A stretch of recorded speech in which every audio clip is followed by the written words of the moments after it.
Okay, IED. I wanted to talk to you guys just a little bit about professional ethics. We had talked a little bit briefly about the what are ethics and how they're actually used in life. And as a professional, these are like anything that is a profession is something where you are providing a your expertise rather than a material good or a service. Like for example, teachers are professionals because they provide some kind of service. A engineer is a professional because they're not necessarily handing you a good, but they're actually designing something. So they are providing you with some kind of service that makes you a professional.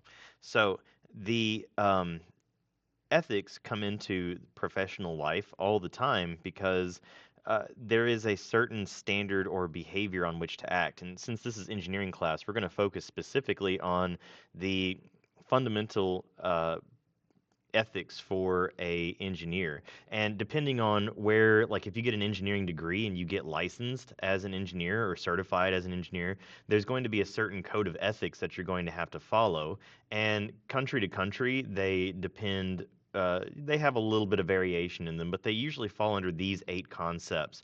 And we're going to try to go over those concepts in general. So, number one, hold paramount the safety, health, and welfare of the public. So, in other words, you exist, and any good or service that you create or provide is to first and foremost help have the best interest of the public at heart. So, you're not going to intentionally make something that is going to harm somebody or make something halfway so that due to negligence it ends up harming somebody. Also, performing services only in the areas of competence. So, if you're really good at bridge design, you're not going to just jump over real quick and design some circuits just because you feel like it, because you're just not as competent in that area. So, you want to try to stay within your area of expertise. So, engineers in general have branches or specialties that people go into, and those services should only really be performed in those areas of competence that you're certified in. Um, Next one, issue public statements only in an objective and truthful manner. So that means that when engineers give presentations, they're normally presenting a lot of data and a lot of facts, and they're not talking a lot about feelings. They're not talking a lot about hypotheticals. They're mainly just issuing the data and the designs is what we really talk about whenever you issue a public statement as an engineer. Um, so the next thing is to act for each employer or client as a faithful agent or trustee. So you shouldn't be backstabbing your employers or playing employers against each other. If you are working through contracts, you should honor those contracts. Number five kind of goes along the same way. Avoid deceptive acts. So if you're making a design and you're selling it to one person, you shouldn't also sell it to another person if they have exclusive rights over that design.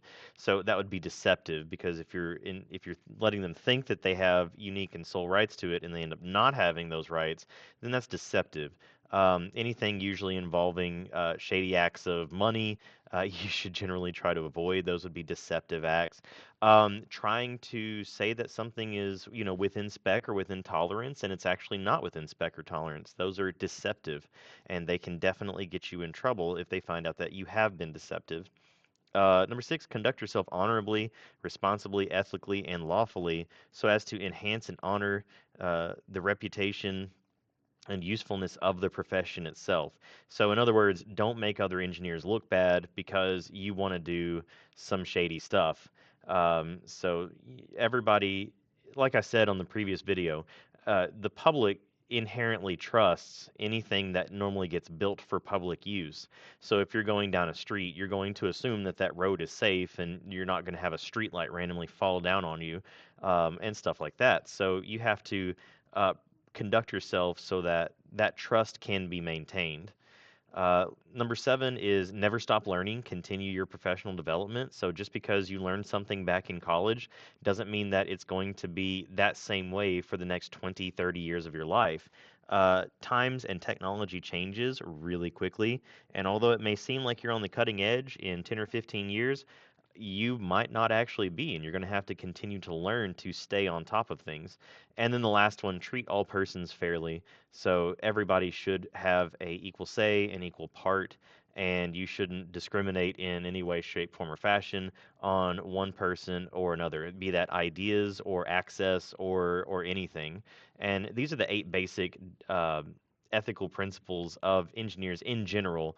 If you look up specific codes, you can find that different branches of engineering have different ethical standards. It is important to note that all of these are not legal.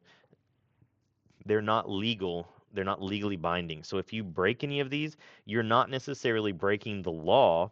So people aren't going to come after you and put you in jail. However, if you do not hold up to these ethical principles, if you violate the ethical standards, then there is the possibility that the board of engineers that you actually get your certification from can revoke your certification, or they can revoke your license, which means that you may not necessarily have gone to jail, but you won't be able to be an engineer. You won't be able to be hired and do those practices as an engineer like you would normally be able to do.